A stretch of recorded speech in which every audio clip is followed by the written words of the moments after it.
বহু দিন পর আবার তোমাদের সাথে গল্প করতে চলে এলাম। আর আমার ল্যাদ খেতে খেতে 2024 থেকে 25 চলে এসেছে। তাই আমি আবার কবে গিয়ে ভিডিও দেবো না দেবো, জানুয়ারি মাস থাকতে থাকতেই তোমাদের হ্যাপি নিউ ইয়ারটা আগে বলে দিই। সো হ্যাপি নিউ ইয়ার সবাইকে, সবাই খুব ভালো থাকো, সবার 2025 খুব ভালো কাটুক। চলো এবার কোথায় গেছিলাম সেই গল্পটা শুরু করা যাক।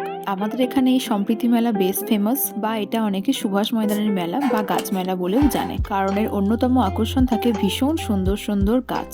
3রা জানুয়ারি থেকেই মেলা শুরু হয়েছে, আগামী 13ই জানুয়ারি অব্দি মেলা থাকবে। তাই প্রথমে দেখেই চলে গেছিলাম। আমার আবার মেলায় একটু তাড়াতাড়ি বেশি না গেলে মেলায় কিরকম কি জিনিস এসছে সেগুলো না দেখতে পেলেই রাতে আবার ঠিকঠাক ঘুম হয় না, বুঝলে। তাই মেলার দ্বিতীয় দিনই আমি পৌঁছে গেছিলাম।